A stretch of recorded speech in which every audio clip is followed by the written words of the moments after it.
Hare Krishna. All glories to Srila Prabhupada. Welcome to our very first lesson in learning how to read Devanagari. Devanagari is a term that many people are not familiar with. However, most people will recognize what it represents when they see the Devanagari script.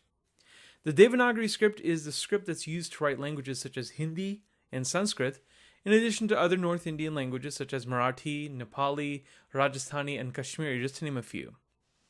In this course, we're going to learn how to read and write Devanagari. We're going to use several practice examples, both in Sanskrit as well as in Hindi, to enhance our learning. Please do bear in mind that this is only a course in learning how to write and read Devanagari. This is not designed to teach you how to speak or how to understand Hindi or how to understand Sanskrit grammar or any of that. This course is purely a literacy course. And the reason why I like to teach this is for two reasons, actually. The first reason is that I know many people who could speak Hindi very well and they can understand it very well. But the problem lies is when they're asked to read something or asked to write something. Most people who can speak the language can't read or write. So therefore, to help enhance the literacy of the language, this is one of the reasons why I'm creating this course. The second reason is that for people who are learning Sanskrit, this is a very important topic. Understanding how Devanagari letters are written, understanding the proper pronunciations. It is so important that slightly mispronouncing a word will give you a totally different meaning. In fact, later on in this episode, we'll go over certain examples of mispronouncing words and what different meanings you may get. So therefore, to be able to understand as well as appreciate the language, it is very important that you know how to write and read Devanagari. Also, for people who are going to be learning Sanskrit, this will definitely help when you have to discuss things like sandhi, which is how words are combined and things like that. So anyways, you can see that I put a lot of importance in the ability to read and write Sanskrit. So therefore, we're going to start our series in this note. So the first topic, which would be the most logical topic, besides a formal introduction to the script, is the alphabet. And we're going to first tackle the vowels. So before we get into the actual alphabet, we need to discuss what Devanagari is. Now, the term Devanagari, if you break the word down, the word Deva means demigod, and the word Nagara means the city. So Devanagari logically would mean something that comes from the city of demigods. The Devanagari script is the script that is used to write Sanskrit. Now, Sanskrit, I should let you know there are two different types of Sanskrit. First, there is the Vedic Sanskrit. The Vedic Sanskrit is the type of Sanskrit that is used in Vedic literature. And specifically when I say Vedic literature, I'm referring to the four Vedas. The four Vedas are the Rig Veda, Yajur Veda, Samaveda, and Atharva Veda. The Vedic Sanskrit is a little bit more involved. There are a lot of things that kind of was lost through time. Proper pronunciations, the accent marks, the de-accent marks. There's certain letters that are in the Vedic Sanskrit alphabet that are not in use today. We'll discuss some of those letters later on in the series because some of those letters are used in other languages of India. So that's all I'm going to say about Vedic Sanskrit. The more popular Sanskrit that most people are familiar with is the classical Sanskrit. The classical Sanskrit is found in the Upanishads, which are the Vedic commentaries. You have the Mahabharata, which is where the Bhagavad Gita comes from. You have the Ramayana, which is the scripture written by Valmiki Rishi. And this talks about the glorification, the pastimes of Lord Ramachandra. You have the Puranas, which are the Vedic histories. And then, of course, all contemporary Sanskrit literature from 5,000 years ago forward. And as I mentioned earlier, it's used in many languages besides Sanskrit. It's also used in Hindi. In addition to Marathi, Nepali, Kashmiri uses a modified version of this script, as well as Rajasthani. So let's discuss some of the characteristics of the script. The Devanagari script is written just like in Roman script. By the way, to let you know, Roman script is a script that's used to write English. Likewise, the Devanagari script is a script that is used to write Hindi and Sanskrit. So please do make that distinction. When I say Roman script, I'm talking about the letters of the alphabet that is used in English. So just like Roman script, it is Devanagari is written from left to right. It is a syllable-based alphabet That means each letter represents a syllable. This is not like in Roman. So if you were to spell the letters C-A-T, in English we'd read that as cat. Okay? 3 letters makes one sound, one syllable. Whereas if you were to do 3 characters, if you put 3 characters together in Sanskrit or Hindi or whatever North Indian language, you'll see that those 3 letters will make 3 different syllables. Each character represents a syllable. Another characteristic is that the alphabet is highly organized. This is very apparent, especially when you start learning the letters of the alphabet, because unlike Roman script, the Devanagari script has the alphabet arranged by consonants and vowels. They're separated. In addition, the letters are arranged based on where the sound comes from. So for instance, when you learn the vowels, you'll see that your vowels will start from the throat and it'll keep working its way upwards until you get to the vowels that are produced by the lips. Same thing with consonants as well. In addition, you have the Anusvara and Visarga, which are the nasal element and aspirate respectively. We'll talk about those 2 things when we finish the letters of the alphabet. But please do bear in mind that this is a fundamental difference between the Devanagari alphabet and the Roman alphabet. The Roman alphabet, you have A, B, C, D, E, F, G, H, I, J. In the first 10 letters of the alphabet, you already have 3 vowels kind of haphazardly placed in there. So that is a big difference to appreciate. The Devanagari alphabet does not have any casing involved. In other words, there's no such thing as an uppercase letter or a lowercase letter. In Roman script, the uppercase letter usually starts a sentence off, but in Devanagari, there's no such concept of uppercase or lowercase. The letter is in the form the letter presents itself as. Sometimes you may have to modify a letter when you combine 2 letters to form a cluster, but we'll talk about that later on. And lastly, each letter has one and only one sound. In English, if you use the letter C and spell C-A-T, you get cat. The C makes a K sound. If you spell the word C-H-U-R-C-H, you get the word church. So you got a ch sound from the C. If you spell C-H-E-F, you get chef, a sh sound. And finally, if you were to spell C-E-L-E-R-Y, you get the word celery. So from one letter, the letter C, you got 4 different sounds. You got a K sound in cat, you got a ch sound in church, you got a sh sound in chef, and you got a s sound in celery. In Devanagari, this phenomenon generally does not happen. And I use the term generally because, as I mentioned before, this is a script. In Sanskrit, each letter has its own sound. In Hindi, most of the time, each letter has its own sound. There are some differences, and when we talk about the non-Sanskrit languages later on in the series, you'll see where the difference lies. So the next topic we're going to talk about is transliteration. Transliteration is a method of transcribing Devanagari into Roman letters. There are 2 major formats that we use to transliterate Sanskrit, and the 2 formats are IAST and Harvard-Kyoto.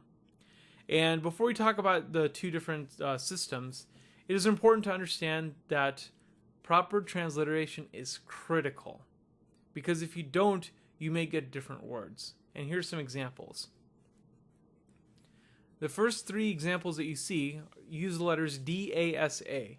And because of changes in transliteration, you'll see where you get different meanings. D-A-S-A, if you were to read that, is pronounced as dasa. This means the number 10. If you were to take the first of the 2 A's and make that a long A, you get dasa, which means servant.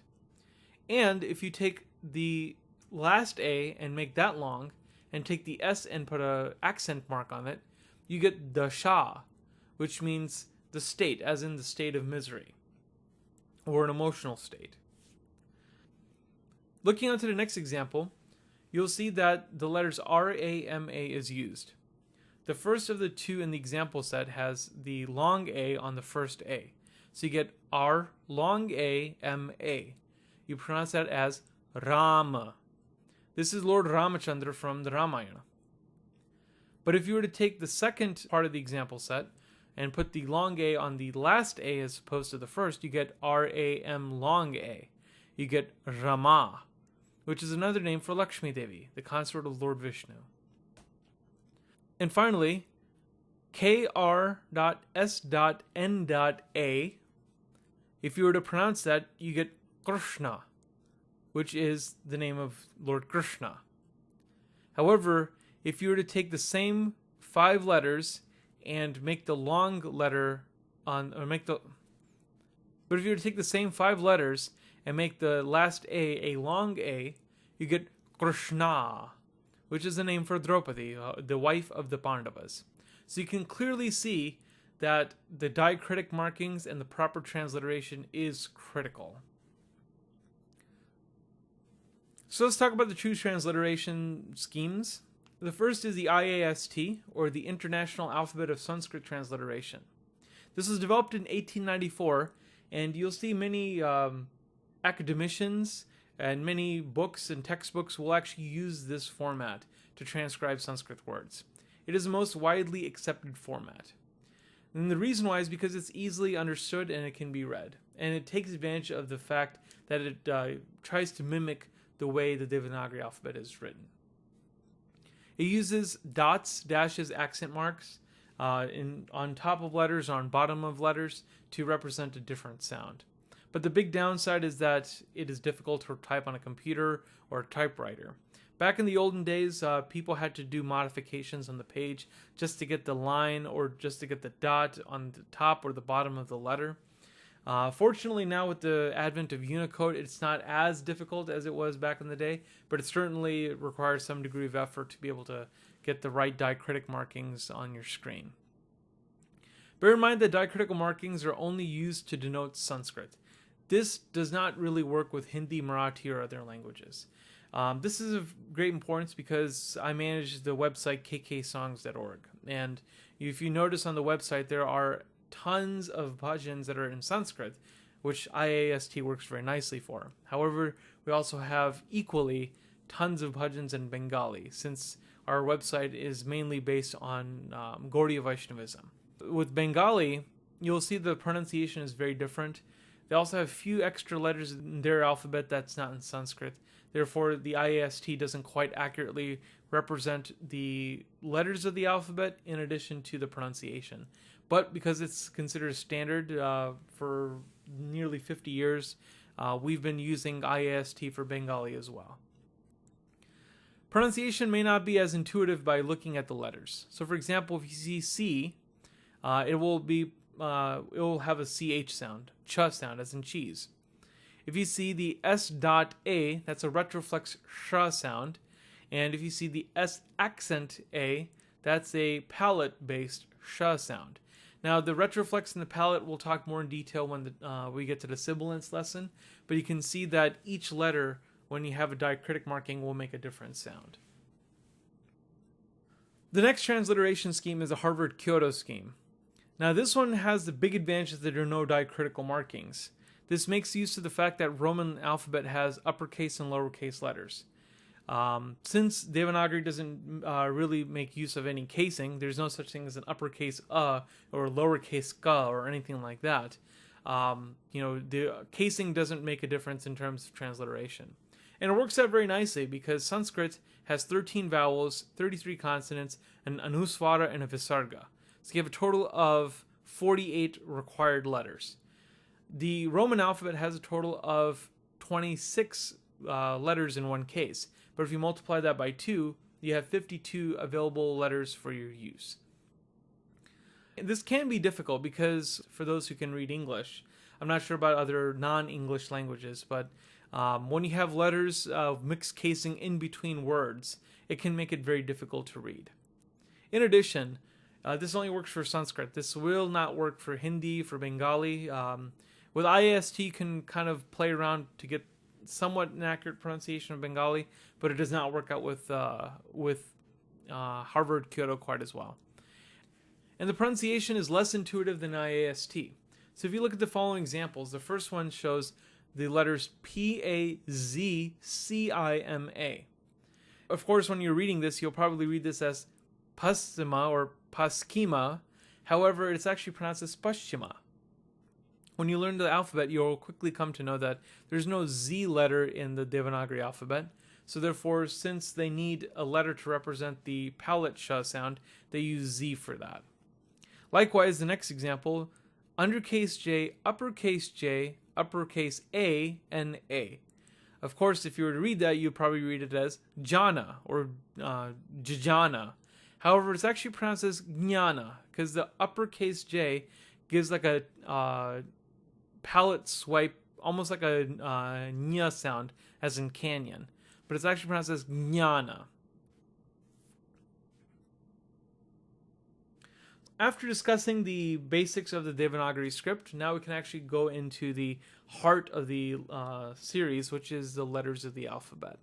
So the first letters of the alphabet that exist are the vowels. Now the term for vowel in Sanskrit is swara. The term swara is actually a Sanskrit word. Literally it means self-emanating, and that's what vowels are. Vowels are letters that are produced with no direct articulation of any part of the mouth. For example, if I were to say the letters B, E, E, and try to say that as long as I can, if I were to say B, if someone were to walk into the room while I said that, they probably won't know what first letter I started off with, but they'll know that it's going on with the E sound. It's self-sustaining. You don't need lips, direct articulation of lips, direct articulation of teeth, or any part of the mouth to actually make the vowel sound. It's just an open flow of air that can last indefinitely. In Devanagari, they're classified as short and long vowels, and they're also classified as either simple vowels or primary sounds, and diphthongs, which are a combination of two or more primary vowels that act as one syllable. As I mentioned earlier, the Devanagari alphabet works from the throat, which are guttural sounds, and it works upwards until you get to the labial sounds. Now, there are five sets of simple vowels in the Devanagari alphabet. You have the gutturals, which are and ah. You have the palate-based, which is e and e. The labials, or the lip-based, which is u and oo. Then you have two very unusual set of letters. You have R dot and a long R dot, which are retroflex. I'm going to talk about the pronunciation of this letter when we get to lesson 2. And the even more of a mystery letter is the last one, with the L dot. And that is a hybrid between palate and retroflex. So those two sets we're going to actually spend next lesson on, since they're very interesting and very mysterious letters in their own right. So here are the vowels. There are a total of 13 vowels. A, e, u, r, a, o. So the first lesson we're going to talk about the first 6 vowels. So the first 2 vowels are the guttural vowels, and they're guttural because they're produced from the throat. So you have and ah, which originate from the throat. So the first letter is and it's quite interesting to know that every major language of the world will have its first letter of the alphabet be something that represents the natural human voice. In English, it's represented as A. In Nastaliq, the script that's used to write Arabic and Persian, it's known by Alif, which also makes an A sound. And of course, in Devanagari, it is also represented by A. In fact, in the 10th chapter of the Bhagavad Gita, Lord Sri Krishna, when describing his opulences, compared himself to the letter A in the alphabet. So this has a very important role in the entire alphabet. So how do we write the letter A? We start off with writing the number 3. Then, slightly off to the right, we make a vertical bar that is approximately the height of the number. And then on top of the vertical bar, we draw a small horizontal bar. Then we take the second arm of the number 3 and draw a line to connect the 3 to the vertical bar, and that's how you get the letter A. Now notice the vertical bar that you see in the letter. That vertical bar with the small horizontal bar, the T shape, is a very important attribute of the Devanagari alphabet, and you're going to see this many, many times throughout the entire alphabet. It is very important that you know how to do this correctly because there are so many letters that rely on the presence of this, and when we do the combination of consonants, you'll see that this vertical bar plays a very important role. So make sure you recognize that and know how to write that. So that is how you write the letter A. Basically a 3 with a vertical bar to the right with a small horizontal bar to make it as a T shape. Then you connect the two together from the second arm. So the next letter of the alphabet is the long version of it. So it's A. It's a long vowel because it takes 2 units of time, whereas a short vowel only takes 1 unit of time. A. To write A, you simply make the letter A and add another vertical line with a small horizontal bar on top of it. So it's essentially an A with an extra vertical bar. So this is A and then A. So now we're going to move on to the next set of vowels. These vowels are sounds that come from the palate. So you got E and E. So let's first learn how to write the letter E. You're going to start off by making an S shape, preferably an undercase S. Then on the bottom of the undercase S, you're going to loop the S down to make a little tail that's going to be swinging off to the bottom right. And then finally, on top of this S shape, you're going to make a long horizontal bar, and you're going to connect the S shape to the horizontal bar. For the long E, you will see that there's one major difference between the short E and the long E. The short E has no hook, whereas the long E has a hook on top of where the connection between the S shape of the letter and the horizontal bar is. So recognize the difference. Short E and long E. Next is U, short U. This is a labial letter, and to write the short U sound, you're going to produce a number 3, just like how you did with A. But the major difference is that the top arm of the 3 is actually going to merge with the horizontal bar. So it's going to be a horizontal bar, and you'll see a 3 kind of fused to it. So that's how you write the letter U. For the long U sound, which is a longer version of U, you're going to take the same U letter, and from the second arm of that 3 shape, you're going to draw a little hook off to the side. So this will give it a distinct appearance. So instead of U, you get U. Notice the difference once again. You have the short U sound that has no hook to the right, and the long U sound which has the hook off of the U shape. Again, this is a reminder that U and U are labial letters. So let's review the 6 letters that we've learned today. We have A, I, U, U. So this concludes lesson number 1. In the next lesson, we're going to talk about a few more simple vowels, and then we will continue on our discussion with the letters of the alphabet. If you have any questions, please feel free to comment, or if you would like to, you can go to kksongs.org and click the Contact kksongs.org link to send me a question via email. I hope this helps. Thank you very much for your attention. Hare Krishna. All glories to Srila Prabhupada.